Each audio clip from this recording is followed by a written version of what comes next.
좋아요, 구독 눌러주세요.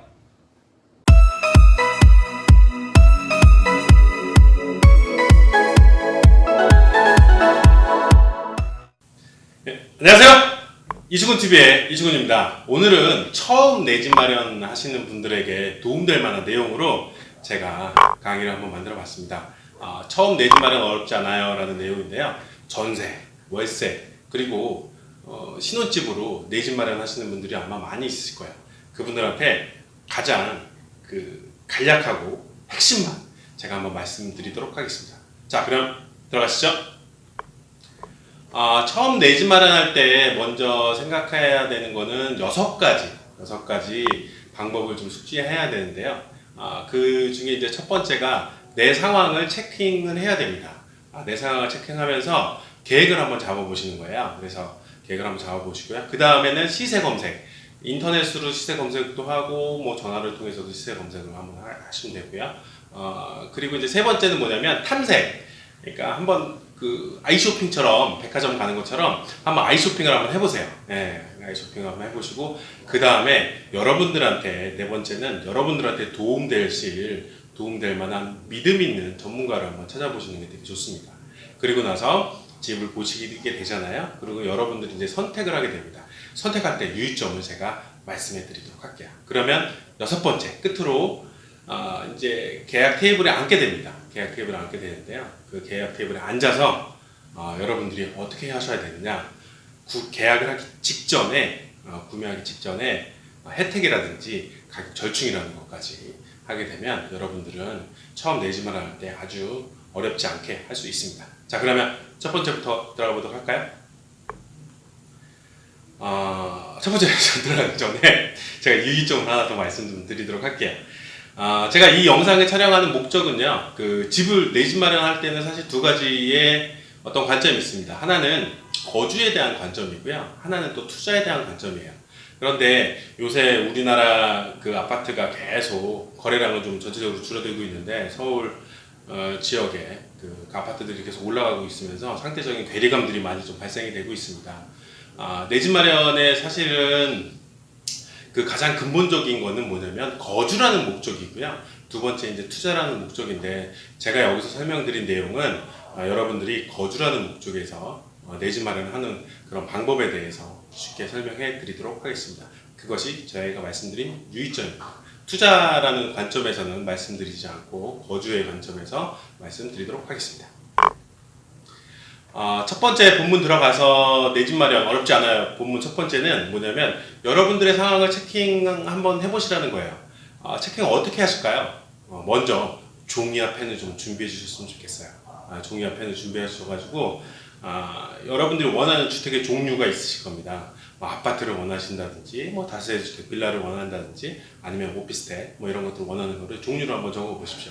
계획 단계에서는 상관없습니다. 계획은 일단은 잡아보시고요. 계획 잡아보신 이유는 하다가 현실과 또 괴리감이 있어서 수정도 할 수 있습니다. 그렇지만 처음에 계획을 잡고 진행하는 것이 계획을 잡지 않고 진행하는 것보다 더 또 현명하고 또 어떤 가는 과정 속에서 잘 이루어질 수 있기 때문에 계획을 잡고 좀 진행하는 겁니다. 그래서 첫 번째는 주택의 종류를 여러분들 한번 결정을 한번 해보시고요. 두 번째는 원하는 크기. 저는 아파트 크기로 봤을 때 24평 정도 살 거야. 아니면 28평형, 빌라로 봤을 때는 27평형, 여러 가지로 여러분들이 원하는, 그렇게. 우린 2인 가족이기 때문에, 크기는 별로 크지 않아도 돼. 방만 두 칸만 있으면 돼. 라는 것들을, 주택의 크기를 한번 정해 보시는 겁니다. 세 번째는 뭐를 정할까요? 네, 나오죠? 이사 날짜를 정하셔야 됩니다. 여러분들이 전세, 월세 살고 계셨던 분도 계시고요. 아니면 지금 신혼집으로 구하시는 분이 있으면 이사 날짜를 예상을 한번 해보시는 거예요. 그래서 사전에 보통 집을 구하기 평균 한 3개월 정도는 집을 보셔야 되는 거고요.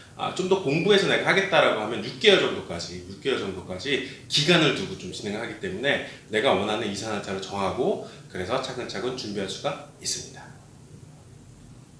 자, 네 번째는 여러분 상황을 체크해 보시는 거에 되게 중요한 문제인데요. 명의이자예요, 명의자. 그래서 부부 공동 명의로 해서 세금을 좀 절감 받을지, 아니면 남편분으로 할지 부인분으로 할지, 명의자에 따라서 뭐냐면 그 명의자의 어떤 뭐 소득 수준 이런 것 때문에 대출이 좀 가감이 될 수도 있고 금리가 좀 가감이 될 수 있는 부분도 있어요. 그래서 명의자를 선택을 해야 됩니다. 그래서 명의자를 누구로 할지, 또 명의자분이 만약에 내가 만약 빌라를 사는데 뭐 청약 저축이 좀 들어가 있다라고 했을 때 내 집 마련을 하게 된다고 하면 청약의 우선순위가 또 박탈이 되고, 그랬을 때는 또 제3자 명의까지, 아니면 친척이라든지 이런 것까지 좀 정하셔서 명의자는 누구로 할 거야 라고 하는 것이 좋습니다. 일반적으로 봤을 때는 뭐 한 사람, 뭐 남편이나 뭐 신부님의 명의 하셔도 되고요. 아니면 조금 더 나중에 가격이 올라갈 걸로 예상하면 그 기본 공제가 1인당 뭐 250만 원씩 되기 때문에 부부 공동 명의도 세금 혜택에는, 절세에는 도움이 됩니다. 그래서 부부 공동 명의도 하시는 것도 좋습니다.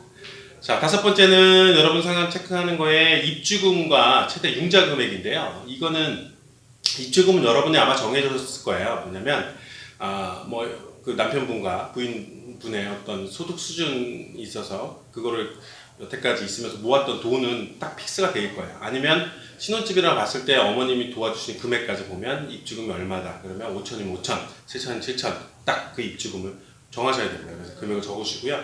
그리고 나서 뭐를 하냐, 최대 융자 금액이라는 건 뭐냐면 융자를 받으실 때 월 납입 금액까지 계산을 한번 해주셔야 되는데, 그거는 계산하기 되게 어렵지 않아요. 뭐냐면 부부합산 소득이 나중에도 설명할 거지만 부부합산 소득의 한 20% 미만, 신혼집이라면 한 15%, 예를 들어 부부합산 소득이 400만 원이라고 가정을 했을 때 월 납입금은 원리금 균등상환으로 요소하기 때문에 월 납입금은 1억에 원리금 균등상환 4.5%일 때 한 50만 원 정도 선이라고 보시면 돼요. 그러니까 1억에 한 50만 원 선이라고 보시면 되기 때문에 여러분들이 소득이 한 400만 원 수준이라고 봤을 때 월 한 80만 원 미만으로 나가는 것이 가장 좀 좋습니다. 그래서 여러분들이 최대 융자 금액은 얼마다, 예를 들어 80만 원 정도면 대략 계산해보면 60만 원, 1억 2천, 뭐 1억은 뭐 한 3, 4천 정도 될 것 같은데, 그렇게 여러분들이 금액을 한번 선정해서 하시는 것이 되게 좋습니다. 자, 그리고 얼마 동안 거주하시느냐, 이것도 사실 정하셔야 됩니다. 뭐냐면 그렇게 정하지 않고 했을 때는 집의 위치나 크기나 이런 것들이 완전히 달라져요. 그래서 내가 만약에 이거를 한 10년 정도 예상을 해서 거주하겠다라고 생각하면 그거에 맞는 위치나 크기를 가감하셔야 되는 거고요. 아니면 뭐 3년에서 5년 정도 보겠다라고 하면 그거에 맞는 크기나 위치로 보시면 됩니다. 사실 저는 개인적으로는 빌라를 구매하시는 분들한테는 이렇게 말씀드려요. 빌라가 여러분들의 가는 길의 최종 목적지는 아닙니다.